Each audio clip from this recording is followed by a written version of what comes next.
Bonjour à tous, c'est Jean-Luc Haut sur sa chaîne YouTube, un peu en colère, mais résigné. Je l'avais dit depuis longtemps, depuis le mois de mai, l'Allemagne est devenue notre plus grand ennemi. L'Allemagne veut détruire la France et encore aujourd'hui, on peut voir que c'est le cas puisque l'Allemagne lâche le SCAF.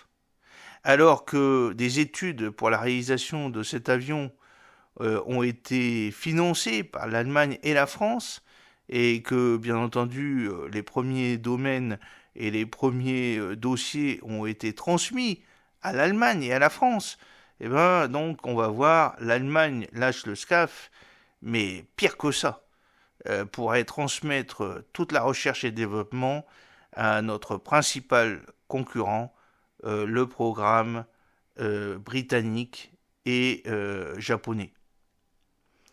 Alors, c'est une tradition de plus, vous allez me dire, mais bon, arrêtons d'être béats. L'Allemagne est désormais notre plus grand ennemi. Depuis ce nouveau chancelier, nous ne voyons que des trahisons de partout, chaque semaine, et la France est ridiculisée par l'Allemagne qui veut l'écraser et la détruire. L'Allemagne donc serait sur le point d'abandonner le SCAF pour rejoindre le programme concurrent sino-britannique, le GCAP. Dans cette optique, Olaf Scholz pourrait même, écoutez bien, lever le veto de Berlin sur la livraison d'Eurofighter Typhoon à l'Arabie Saoudite pour nuire à Dassault et nuire, bien entendu, à la France, ruinant toutes les chances du Rafale dans le pays. Ces décisions entraîneraient une sérieuse dégradation du couple franco-allemand. Enfin, j'espère que M. Macron arrêtera d'être trop nièvre vis-à-vis de l'Allemagne. Alors, le SCAF, c'est un programme franco-allemand en difficulté. En fait, comme tous les programmes franco-allemands d'armement. Il ne faut pas se leurrer. Outre l'ouragan Ciarán et la fête des morts, le système de combat aérien du futur, le SCAF, semble mettre un premier pied dans la tombe, indique un article du Times paru ce 1er novembre. Lancé en 2017 pour un budget total de 100 milliards d'euros, ce programme d'armement européen est censé voir le jour en 2040. Son objectif étant de remplacer le Rafale français et l'Eurofighter allemand et espagnol. L'explosion des coûts, d'importants retards et reproches, ainsi qu'un risque d'échec considérable à mi-parcours, sont les principales raisons évoquées de l'avortement du projet. Arrêtons d'être aussi nièvre. Il serait en effet obsolète face à des concurrents plus performants et dans les temps. De plus, la fermeté de Dassault pour conserver le contrôle sur le développement du démonstrateur New Generation Fighter déplaît en Allemagne. Bah oui, les Allemands voulaient que Dassault fournisse la totalité de ses secrets et fournisse la totalité de ses brevets. Oui, et puis après, Dassault aurait fermé et c'est Airbus Allemagne qui aurait récupéré tous les brevets, comme c'est le cas actuellement avec nos fusées. Un rapprochement germano-britannique est même envisagé. Tout ça pour détruire, bien entendu, Dassault. L'Allemagne envisagerait donc de rejoindre le Global Combat Air Programme, le GCAP, regroupement du programme britannique Tempest et du FX japonais. Comme preuve d'engagement, Berlin pourrait lever ses sanctions sur l'exportation des chasseurs Eurofighter Typhoon vers l'Arabie Saoudite. Et oui, la fin de cet embargo signerait un probable échec du Rafale dans le pays, en lice pour livrer 50 nouveaux chasseurs face au Royaume-Uni. La fin du SCAF précipiterait également la fin du char européen du futur Main Group Combat System, MGCS, prévu pour 2040. Mais là, il ne faut pas se faire d'illusions. On l'a vu, bien entendu, l'Allemagne nous a encore fait un bébé dans le dos, puisque ils ont récupéré toutes les études et puis ils ont donné à Rheinmetall, qui a fabriqué un char selon les études qui ont été cofinancées, encore une fois, par la France. Après l'abandon de l'hélicoptère d'attaque Tigre MK3, d'un choix de bouclier antimissile non européen, l'Allemagne continue de tourner le dos à la France et de la détruire. Et ce n'est pas uniquement le cas pour la défense, c'est aussi pour l'énergie, puisque bien entendu, c'est à cause de l'Allemagne qu'on paye à une électricité qui ne cesse d'augmenter. Et pourquoi ? Parce qu'en fait compte, cela est indexé sur le gaz. N'importe quoi. Ceci pose la question du devenir de l'autonomie stratégique européenne. Je pense, personnellement, que la France doit arrêter de travailler avec l'Allemagne et qu'elle doit travailler seule avec des partenaires beaucoup plus fiables et qui sont moins rotors et qui sont moins là pour détruire la France. En effet, construire un projet d'armement européen, c'est avant tout choisir une alliance, mais avec quelqu'un de fiable, et pas quelqu'un de fourbe comme l'Allemagne. En avril, après des mois de discussions âpres entre les industriels concernés, en particulier entre Dassault Aviation et les filiales allemandes et espagnoles d'Airbus, la première tranche de la phase 1B du système de combat aérien du futur avait été officiellement lancée par la France, l'Allemagne et l'Espagne. À noter que la Belgique a ensuite rejoint ce programme avec le statut d'observateur. Depuis la loi de programmation militaire LPM 2024-2030 votée en France, qui a porté sur les fonds baptismaux le Rafale F5, qui sera accompagné par un drone issu du programme Neuron, autrefois dirigé par Dassault Aviation, cela a semblé étrange. Et en cela que ce chasseur-bombardier engrange les commandes et suscite de plus en plus d'intérêt à l'étranger. La situation n'est pas du tout la même en Allemagne, où l'industrie aérospatiale représentée par le BDLI, Bundesverband der Deutschen Luft and Raumfahrtindustrie, s'inquiète pour l'avenir de l'Eurofighter EF-2000 Typhoon. Faute de nouveaux contrats à l'exportation, de commandes nationales supplémentaires en Allemagne et en Espagne, et de financement pour développer un standard tranche 5, la production de cet avion de combat pourrait s'arrêter en 2030. Ce qui, au-delà de la question de l'emploi et des recettes fiscales, se traduirait par des pertes de compétences et un possible décrochage technologique. Évidemment, cela ne mettrait pas l'industrie aéronautique allemande dans les meilleures conditions pour le SCAF. D'où l'avertissement lancé le mois dernier par Michael Schweikhoff, PDG d'Airbus Defence and Space et président du BDLI. Cette crainte est partagée par le Royaume-Uni, même si les Eurofighter Typhoon, que prévoit de garder la Royal Air Force, doivent être modernisés dans le cadre du programme Medula. Pour l'industrie britannique, et en particulier BAE Systems, il s'agit d'avoir un plan de charge suffisant pour maintenir les savoir-faire nécessaires au Global Combat Air Programme, GCAP, un projet rival du SCAF et mené en compétition avec l'Italie et le Japon. Dans ce tableau, un acteur inattendu tient un rôle qui pourrait être déterminant pour la suite. L'Arabie saoudite. En effet, le royaume saoudien n'a pas fait mystère de son intention de participer au GCAP, ce qui a été refusé par le Japon.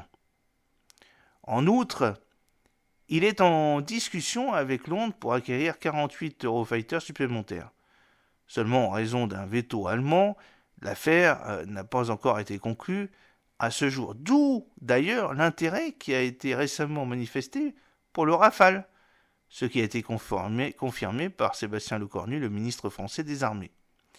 D'où les efforts de Londres pour convaincre Berlin de lever son veto sur la vente d'Eurofighter à l'Arabie Saoudite. Et à en croire le quotidien The Times, le chancelier allemand a cédé, à la condition que l'Allemagne puisse rejoindre le GCAP. Un coup de Trafalgar, vous allez me dire. Non, je dirais plutôt un coup de mai 1940 remake. Pour étayer ces informations, le journal britannique s'appuie sur les confidences d'un haut responsable allemand, lequel a affirmé que M. Scholz ne verrait pas d'intérêt d'une concurrence entre le SCAF et le GCAP. Aussi souhaiterait-il les fusionner ou à défaut rejoindre le projet lancé par le Royaume-Uni.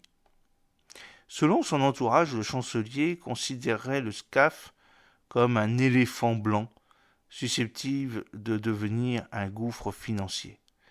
Et a priori, il remettrait même en cause les principes convenus pour mener bien ce programme. Lorsque la France parle de politique européenne de défense, elle parle d'intérêts industriels français. M. Scholz estime qu'il a beaucoup plus en commun avec les Britanniques qu'avec les Français sur ces questions, a résumé une source gouvernementale allemande dans les pages du Times.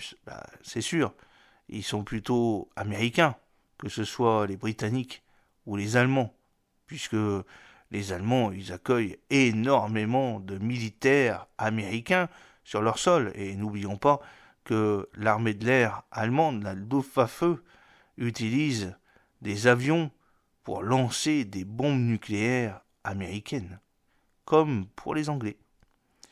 Pour le moment, la presse d'outre-Rhin reste muette sur les intentions prêtées à M. Scholz.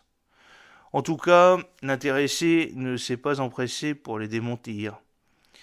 Et tant qu'elles soient inexactes, cependant, il n'est pas non plus exclu que Berlin cherche à faire pression sur Paris pour les prochaines étapes du SCAF. Au passage, il est à noter que les pays impliqués dans le GCAP sont tous dotés de chasseurs bombardiers F-35, ce qui favorisera l'interopérabilité entre les deux systèmes.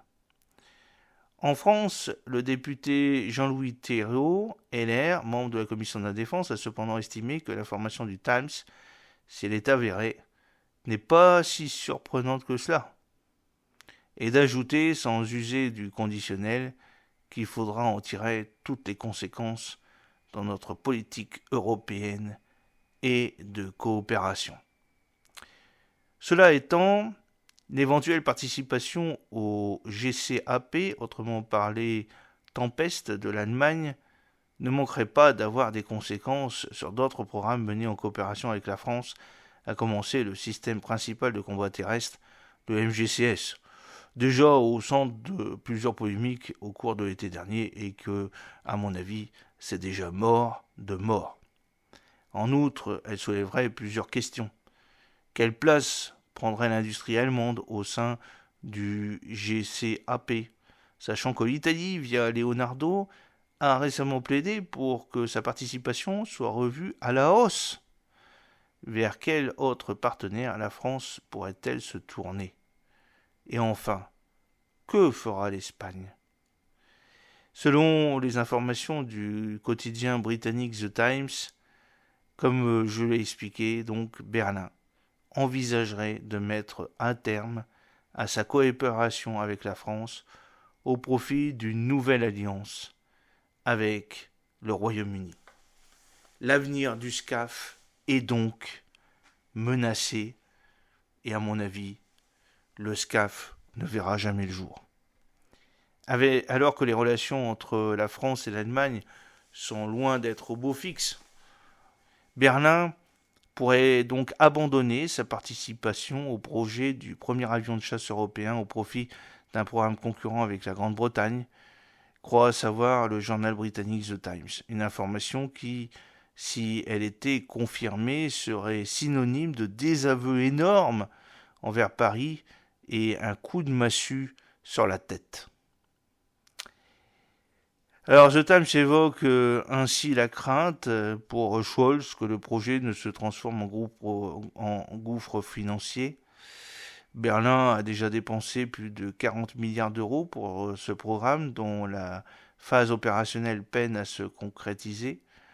D'autant plus que les avancées de l'armée de l'air et de la marine américaine qui prévoient la mise en service d'un nouveau modèle de jet dernière génération pour 2030 ne rassurent pas le successeur d'Angela Merkel. Au Royaume-Uni, BAE Systems et Rolls-Royce dirigent le développement d'un chasseur furtif sous le nom de Tempest qui devrait être prêt en 2035 et constituera l'épine dorsale d'une alliance aérospatiale britanno-italo-japonaise plus large. Olaf Scholz ne verrait pas l'intérêt d'avoir deux projets européens concurrents. Oui, bon, voilà, c'est ce qu'il dit, hein, mais en réalité, c'est qu'il ne veut pas travailler avec les Français. Il souhaiterait soit fusionner les deux, soit à défaut abandonner le SCAF et rejoindre le Tempest. Pour montrer patte blanche auprès de Londres, le chancelier allemand accepterait donc le lever du veto sur la livraison d'avions Eurofighter Typhoon en Arabie Saoudite, tout ça pour détruire l'industrie française, encore une fois. Olaf Scholz serait également exaspéré par le traitement référentiel de la France accordé à ses propres entreprises aérospatiales dans les phases initiales du programme SCAF. Lorsque la France parle de politique européenne de défense, elle parle d'intérêts industriels français, a déclaré une source haut placée au sein de la coalition au pouvoir en Allemagne auprès du quotidien. Scholz estime qu'il a beaucoup plus en commun avec les Britanniques qu'avec les Français. Les révélations du Times pourraient aggraver les frictions entre la France et l'Allemagne. C'est peut-être le début d'une guerre froide entre la France et l'Allemagne. Et si la relation entre Emmanuel Macron et Angela Merkel soufflait le chaud et le froid, on se rapproche du volcan depuis l'arrivée au pouvoir d'Olaf Scholz en décembre 2021, qui est un traître total. Les sujets d'entente sont de plus en plus rares. Paris et Berlin semblent désormais aux antipodes sur leur vision de l'Europe, qui, pour les Allemands, doit être, en fin de compte, une étoile supplémentaire sur le drapeau américain. J'espère que cette petite vidéo vous a plu. C'est une mauvaise nouvelle qui était attendue, mais voilà, c'est la confirmation en ce week-end d'une très mauvaise nouvelle et également de la traîtrise du nouveau chancelier allemand. N'oubliez pas de vous abonner et de partager cette vidéo sur vos réseaux sociaux. A très bientôt, fidèlement Jean-Luc O.